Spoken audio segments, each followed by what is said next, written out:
김일성은 북한이 남한을 공격하면 중공군이 참전하겠다는 점을 사전에 미리 약속을 받아 놓았고, 이 대목 역시 북한이 사전에 6.25를 철저하게 준비하였음을 보여주는 것입니다.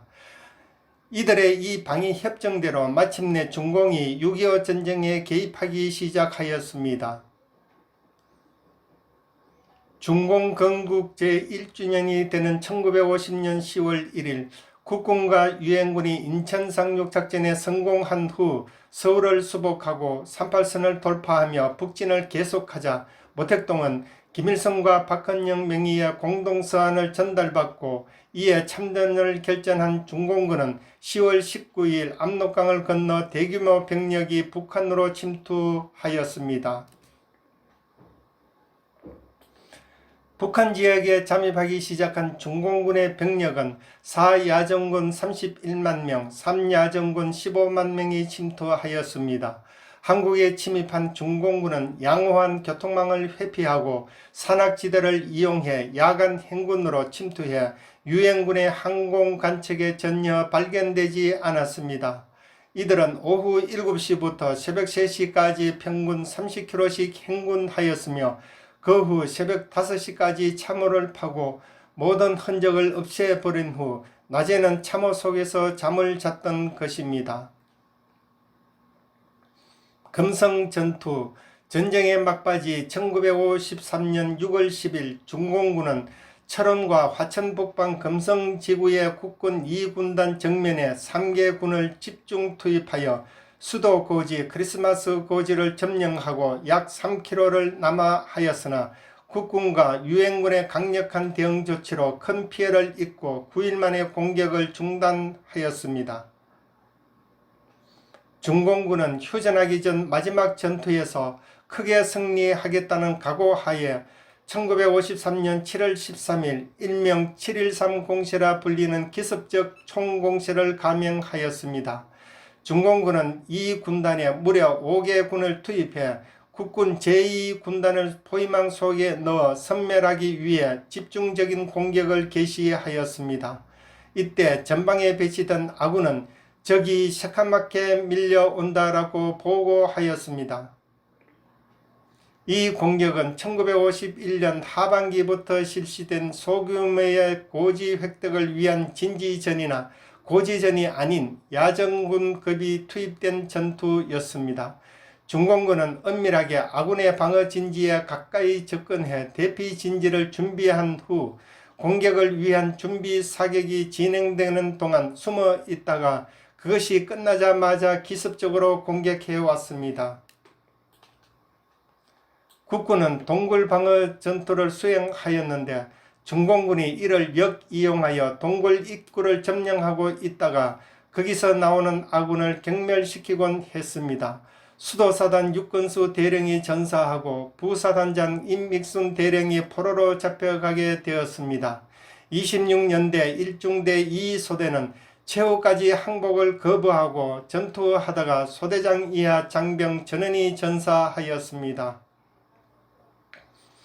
제16연대장 안병근 대령은 기존의 동굴 방어 전투 개념을 수정하여 동굴 바깥의 각종 전투호를 튼튼하게 구축하고 진지 전방에는 철조망과 지뢰를 충분하게 준비하고 있다가 변경된 아군의 작전을 모르고 진지에 뛰어 들어오는 중공군을 무수히 사살하였습니다.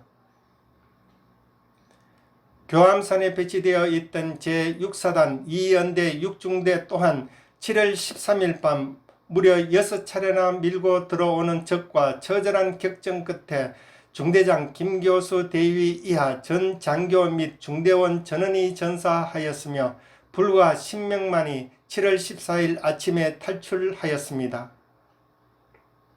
이내 전술을 이용해 파도처럼 밀려오는 중공군의 공격으로 제2군단의 다른 지역도 돌파되어 군단 전체가 양쪽에서 포위될 상황에 도달하자 아군은 7월 14일부터 15일간 금성천 이남의 접근산과 백암산 부근으로 철수하여 방어선을 구축하였습니다. 이에 제2군단은 미제 3사단통으로 반격작전을 개시하여 7월 19일에는 금성천과 북한강 이남 지역 대부분을 회복하였습니다. 제2군단장은 금성천 북쪽으로 계속 진격하려고 하였으나 미 8군 사령관이 승인하지 않음으로써 작전이 중단되었습니다. 이 전투에서 국군은 14,373명의 손실을 입었으며 중공군은 33,253명이 사상되었습니다. 폭발음과 번쩍이는 성강 속에서 무서움과 칠흑과도 같은 어두움 속에 숨소리도 없는 정막 속에 벼랑간 적병이 호 속으로 뛰어 들어오는 공포가 엄습하는 무서운 순간들이었습니다. 돌연 적이다 악쓰는 소리와 함께 푸다닥 기합소리, 비명소리가 여기저기서 들려옵니다. 이었고 동이 트면 상처의 아픔을 잡는 신음소리와 터지는 울음소리가 뒤섞여집니다.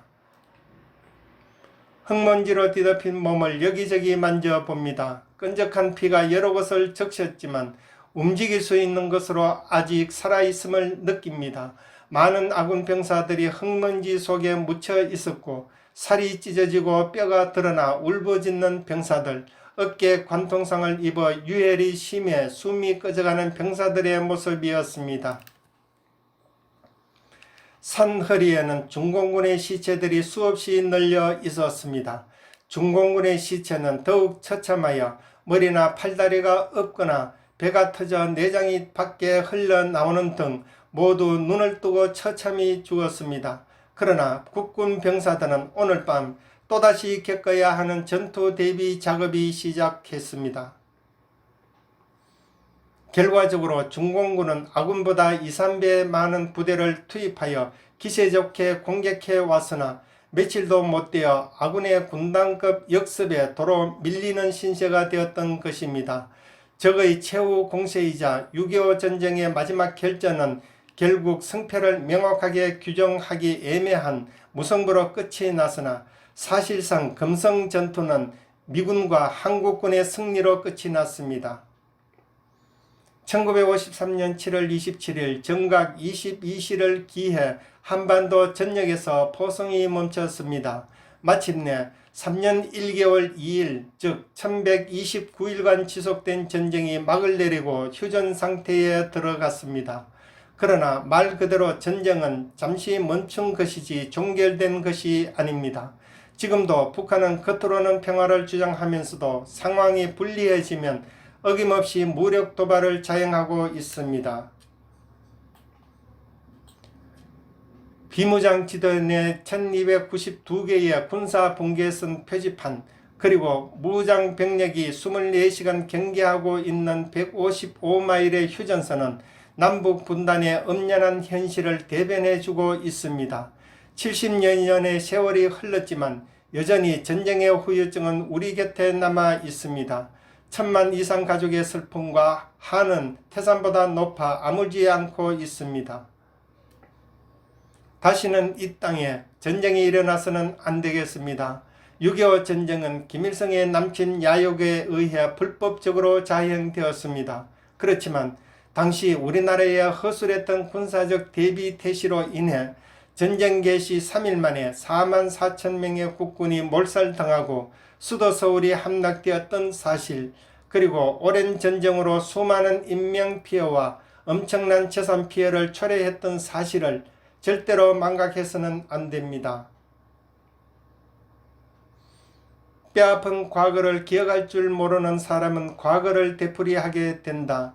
슬기로운 사람은 경험 속에서 지혜를 배우고 지혜로운 민족은 역사 속에서 교훈을 얻는다는 철학자 산타나의 말처럼 6.25 전쟁의 상흔을 늘 상기하면서 우리의 안보 체제와 대적관을 확고히 해야 하겠습니다.